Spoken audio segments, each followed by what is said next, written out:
No capítulo desta terça-feira, 10 de maio, da novela O Clone, o médico que está cuidando de Mel aparece e diz que as notícias não são boas. Todos olham assustados e Maísa diz: "A minha filha." O médico diz que com ela está tudo sob controle. Ela já está sendo levada para o quarto. Agora o menino teve uma piora, dificilmente vai sobreviver.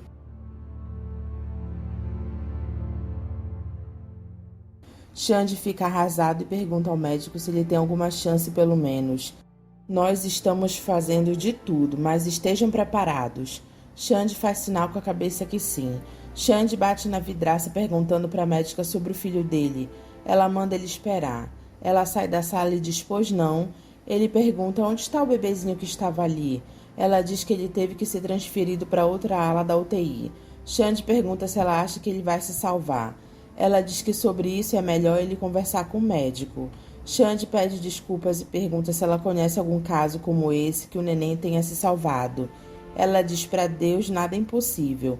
Xande fica triste pensando no filho. Ele chora angustiado. Edna diz ao Dr. Vilela que a denúncia que ela veio fazer é muito grave. Aquela acusação que a Simone fez é verdadeira. O Albieri fez um clone. Vilela olha para ela assustado e pergunta para ela se ela aceita um café ou uma água. Ela diz: "Não, obrigada, eu não quero nada." Ele diz: "Bem, então eu acho que eu vou pedir para mim." Edna mostra as fotos de Lucas e Léo para Vilela e ela diz que esta é a prova. Vilela olha as fotos e Edna diz que Léo está com 20 anos hoje. O rapaz entra na sala para servir o café e Vilela diz: "Agora não, sai." O rapaz diz: "Mas doutor," e Vilela pede um copo d'água e manda o rapaz sair da sala. Edna diz que o Albieri fez um implante numa cliente do laboratório, sem que ela soubesse de nada, e esse rapaz que foi clonado é filho do Leônidas Ferraz. O que vai acontecer com ele? Vilela diz que isso que ela está dizendo é muito grave, gravíssimo. Edna pergunta que atitude ele vai tomar. Vilela diz que primeiro ele vai ter que chamar o Albieri lá. Edna pergunta se ele vai ser caçado. E Vilela diz que é o mínimo que se pode esperar diante de tudo que ela está dizendo. Ela diz que ele deve ter estranhado ver ela lá, com essas provas e denúncias. E ele diz: "Realmente, dona Edna, eu estou bastante surpreso." Edna diz que o Albieri decepcionou muito ela. "O senhor sabe muito bem a dedicação que eu tive a vida inteira por ele. Eu me anulei por ele." Vilela diz que ele sabe, ele compreende. Edna diz que todo mundo que conhece o Albieri sabe muito bem como ela se dedicou. Vilela pergunta se ela tem certeza que não quer mesmo um copo d'água. Ela diz: "Não, obrigada, eu já estou indo. Eu vou deixar com o senhor o meu telefone. Se o senhor precisar falar comigo, eu estou na casa de uma amiga." Vilela diz que ela pode deixar que ele se comunica com ela. Edna liga para Anita na clínica e diz que ela não sabe o que ela fez. Anita diz: "Ah, é o quê?" Edna pergunta se o Albieri está lá. Anita diz: "É, ele está desesperado atrás de você. Então não fala nada, disfarça, para ele não desconfiar. Depois eu te conto tudo." Albieri diz a Júlio que é incrível a Edna ter ficado furiosa de uma maneira inexplicável. Júlio diz que não foi tão inexplicável assim, né? Albieri diz que isso é um absurdo, ele não tem nada com aquela jornalista, nunca teve. Júlio diz que o Albieri fez dela confidente dele. Se você tivesse ido ao motel com ela, a Edna perdoaria com mais facilidade. Que infantilidade, que infantilidade. Júlio pergunta a Anita se a Edna não está mesmo na casa dela. Anita diz: "Não está, e se ela tivesse eu também não dizia, tá? Ele merece um castigo, deixa ele ficar nervoso e achar que ele perdeu." Júlio diz que ela não está entendendo a extensão do problema. Ela diz: "Você acha, é?" Júlio diz que a Edna está com muita raiva e ele tem medo de mulheres que estão com raiva. "Eu prefiro encarar um touro solto numa arena." Anita sorri e diz: "Júlio." Júlio diz que é verdade, um homem pode até ser ruim, mas só mulheres conseguem ser cruéis. Até parece que a Edna consegue ser cruel, só na sua cabeça, Júlio. Albieri recebe um telefonema de Vilela e diz que ele pode ir lá sim. Ele antes vai ter uma audiência na justiça, depois ele passa lá. Ele pergunta a Vilela se ele pode adiantar o assunto para ele, por favor. Vilela, para não assustar ele, diz que não é nada demais, ele tem que tomar umas decisões lá, e ele gostaria de ouvir a opinião dele a respeito. "Tá certo, eu estou esperando, Albieri." "Dr. Vilela é incrível."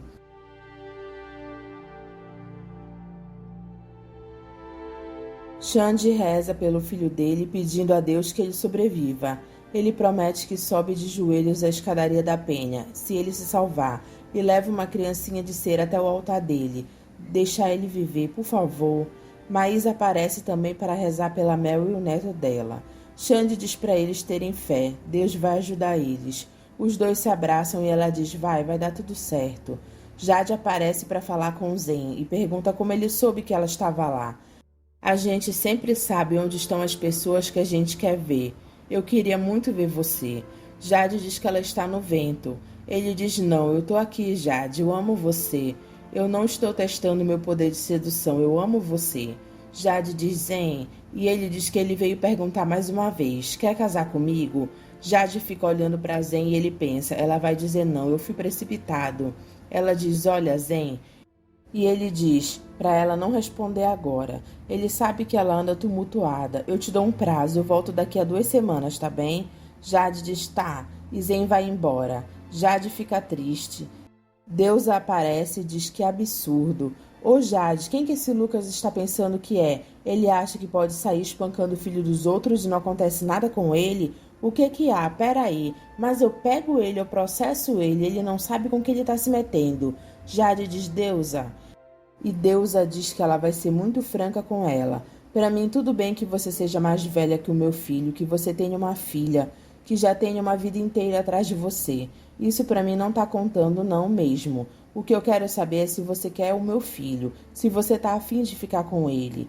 Porque eu não quero ver o meu filho sofrendo e entrando em briga se você não quer nada com ele. Você tá afim de ficar com meu filho? Jade diz que ela está muito confusa, ela não consegue enxergar o que ela sente. Deusa diz na cara de Jade que isso é conversa de quem não gosta, porque quem tá apaixonado tem a certeza.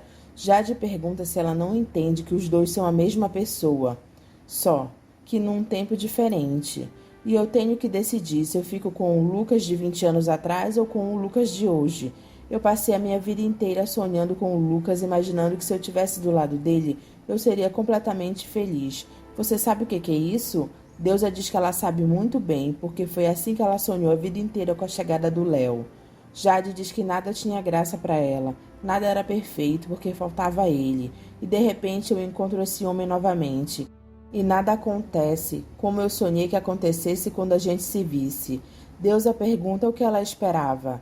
Jade diz que ela esperava que ele corresse para ela sem olhar para trás, largasse tudo como ela largou por ele. Deusa diz, mas Jade, você não me contou que não ficou com ele por causa da sua filha que tinha acabado de nascer? Jade faz com a cabeça que sim. E Deusa diz, agora ele tinha que largar dele? Jade diz que é diferente, porque a filha dela tinha acabado de nascer.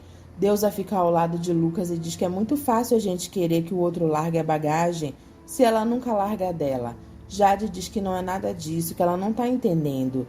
Deusa pergunta se ela acha que o Edivaldo nunca aprontou com ela, é? Toda essa bagunça e processo que está acontecendo na vida dela, ela agradece ao seu Edivaldo, porque se ele não fosse tão ignorante a ponto de achar que ele estava sendo traído por causa de uma inseminação artificial, você acha que esse doutor teria coragem de fazer o que ele fez? Se eu gosto dele e quero ficar com ele, eu tenho que passar por cima disso tudo. Não adianta eu ficar chorando por Edivaldo do começo que eu conheci. Mudou tudo, Jade. Eu não sou mais a mesma. Por que eu gostaria que ele fosse também? Jade diz que ela sabe que o tio dela sempre dizia que os sonhos da gente têm mais poder de destruir a nossa vida do que a realidade. Porque comigo foi assim. Deusa diz que o que ela quer saber é do filho dela. Jade diz que uma coisa ela decidiu, ela vai voltar para Fez. Deusa diz, é mesmo? Jade diz que Alá salvou ela. Ela conta para Deusa que encontrou um dinheiro na bolsa dela que Zorade trouxe. Mel pergunta a Maísa onde está o filho dela. É menino, não é? Maísa diz, é menino. Mel pergunta onde ele está. Me fala a verdade. Maísa diz que ele nasceu com problemas de respiração. Ele está no CTI. Mel pergunta se a culpa foi dela por causa da droga. E Maísa diz que foi, Mel. Foi. Odete defende a filha e diz que Carla sempre foi uma moça de família e nunca foi de ficar correndo atrás de namorado. O juiz pergunta como ela soube desse romance. Odete diz que foi porque ela um dia chegou toda feliz dizendo que estava apaixonada por ele. O senhor sabe como é filho, né, senhor juiz? A Carla é uma menina ingênua, que foi criada comigo, não sai quase de casa. Agora eu fiquei com a pulga atrás da orelha Porque um homem rico, maduro e feito esse vem dizer que tá jogado fora? Carla disse que ia levar ele para me conhecer e ela levou mesmo. Tavinho diz meritíssimo, eu nunca vi essa mulher na minha vida, nem ela nem a filha dela. O juiz manda Tavinho ficar calado e diz para Odete continuar. Ela diz que ele esteve em casa com ela sim. Ele foi todo cavalheiro dizendo que tinha intenção de se casar com a minha filha. Eu só sei que no fim da tarde eu estava achando que a minha filha tinha tirado a sorte grande. Ele nos enganou direitinho, falou que iria casar com a minha filha até o final do ano, que iam sair de lua de mel para o estrangeiro, que ele queria ter filho porque com a primeira mulher ele não tinha tido. Enquanto do lado de fora Lidiane fica andando de um lado para o outro nervosa, por Tavinho ainda não ter saído da sala. Odete diz que Tavinho frequentava a casa dela sim, até o dia que ela encontrou uma conhecida dela, a Creusa, e falou para ela que a filha dela ia se casar. E Creusa disse para ela que o Tavinho era casado. E ela disse para Creusa que ela deve estar confundindo ele com outro Tavinho, de lá de São Cristóvão. Esse Tavinho que eu tô falando é um empresário, um homem chique, que mora na Zona Sul. E Creusa diz, pois é, eu trabalho na casa dele. Aquilo, senhor juiz, caiu como uma bomba na minha cabeça. Eu falei para Carla e ela até riu, dizendo que bem que ele já tinha avisado que muita gente era invejosa e ia querer colocar areia no namoro deles. Tavinho fica olhando para Odete pasmo com a história dela. E ela diz, mãe é mãe, né? Eu passei na Creuza e fui tirar a prova. Eu conheci a mulher dele e avisei para Carla. Foi quando Carla falou para ela que ela estava grávida, que eles encontravam um dia de domingo na casa dela enquanto ela ia para o piscinão de Ramos. Tavinho diz baixo, isso é um pesadelo, isso só pode ser um pesadelo. Samira diz para Zé Roberto que ela já falou com a mãe dela sobre ele. Só falta falar com o pai dela.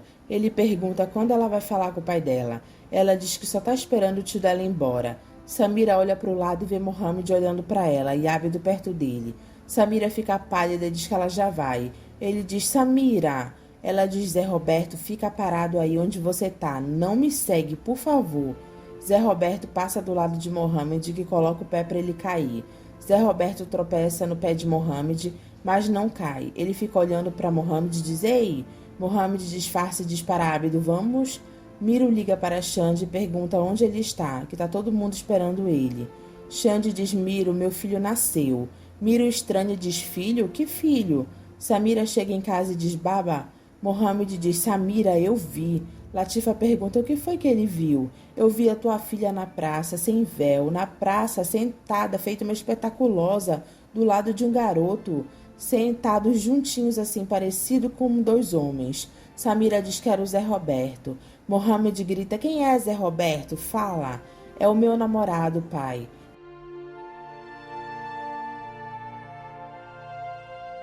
Mohamed fica irado e pergunta a Latifa se ela ouviu o que a filha dela disse.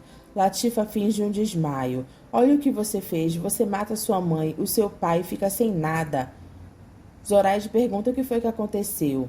E Mohamed diz que Samira acaba de derrubar a casa dele. Nazira diz que a casa dele já está sem telhado há muito tempo, só ele que não notou. Ele manda a Nazira ficar calada. Você não sabe o que está acontecendo, fica calada. Nazira diz que ela nem precisa saber. Casa que beduíno não comanda, acontece tudo. Mohamed diz para Samira que ela vai para a fez. Samira grita, fez? Não, pai, eu não quero. Mohamed diz que ela vai para a fez. Se a tua mãe não te ensinou ou você não soube aprender, o tio Ábido ensina. Vai para a fez. Samira fica com raiva e sai de lá. Samira diz a Sumaia que ela não vai com o tio Ábido para a fez. Ela foge, ninguém mais vai saber dela. Sumaia diz não, Samira. E Samira diz que se ela tiver que ir com o tio Ábido, ela pede abrigo naquela caravana e some no meio do deserto todo.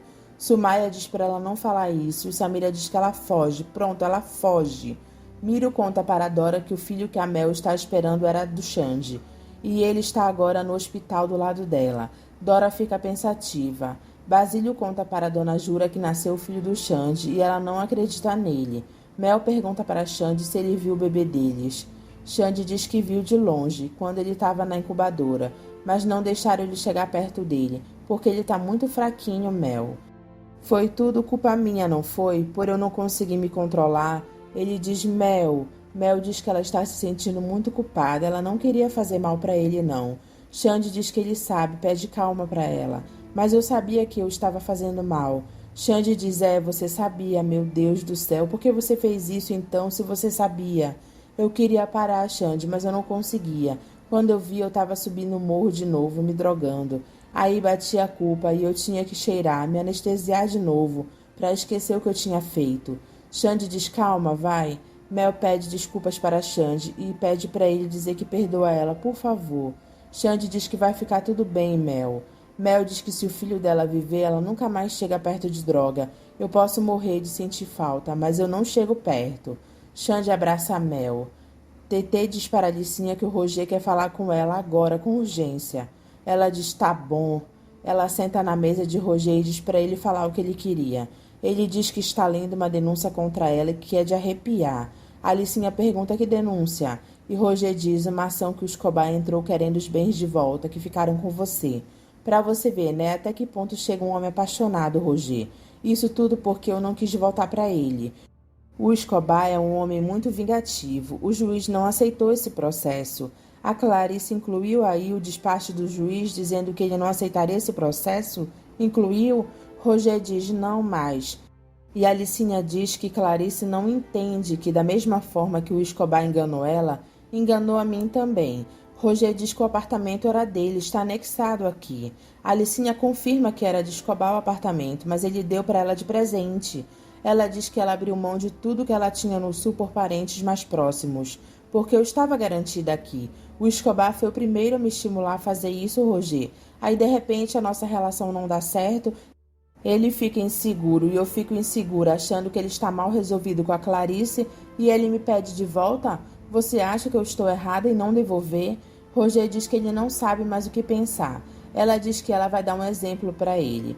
O Zen resolve passar a boate para o nome dele e pede para ele abrir mão de tudo que ele tem. E de repente ele chega para você e diz, Roger, me desculpe, mas eu estou arrependido, eu não vou mais passar a boate para o teu nome. Você devolveria?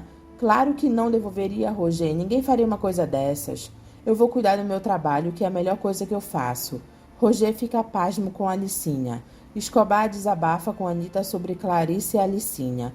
Júlio pergunta para Escobar se ele ainda não percebeu que Anita está afim dele. E diz que Anita é igualzinha a Clarice. Ele manda Escobar pensar nisso.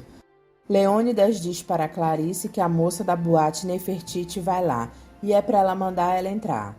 Clarice diz para Carol que ele esqueceu completamente que ele rebaixou ela de posto, né? Carol pergunta se ela ouviu bem. A moça da boate Nefertiti. Clarice se toca e diz, Ainha vem aqui. E Carol diz que a Alicinha é perigosa, ela tem medo dela. Mas a Ivete vem também, espera. Clarice liga para a Ivete e inventa que Leônidas está muito arrasado para ela ir lá dar uma força para ele. Ivete diz que ela já está indo. Léo pergunta para Jade onde ela foi.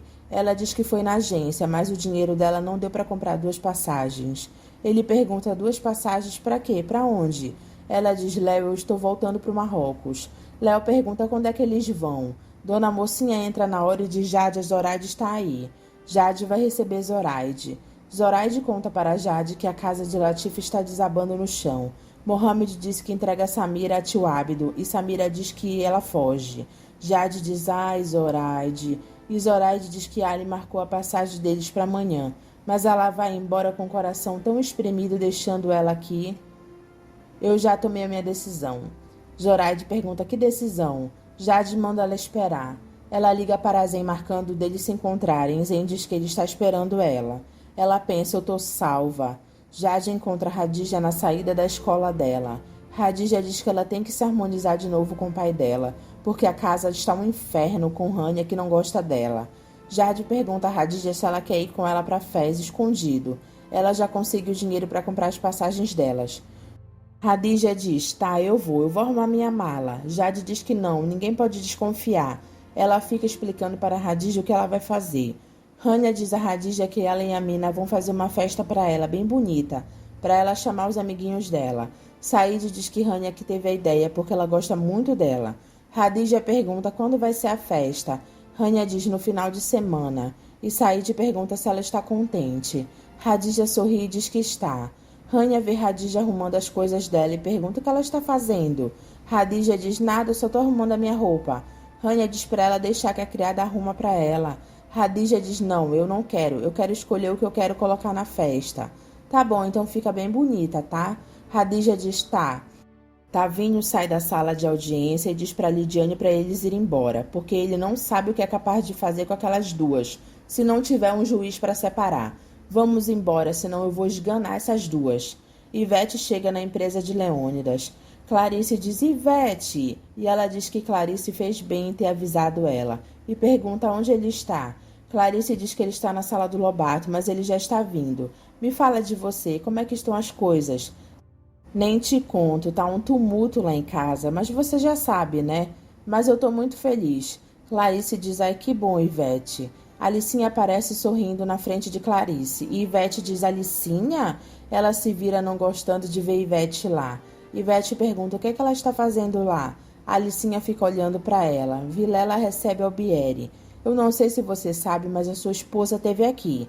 Albieri diz, a Edna? Vilela diz sim, a Edna. Ela me confirmou mesmo aquela denúncia que você fez, mesmo um clone. Albieri fica surpresa e diz a Edna me denunciou, e Vilela diz que sim. Albieri fica com cara de preocupado.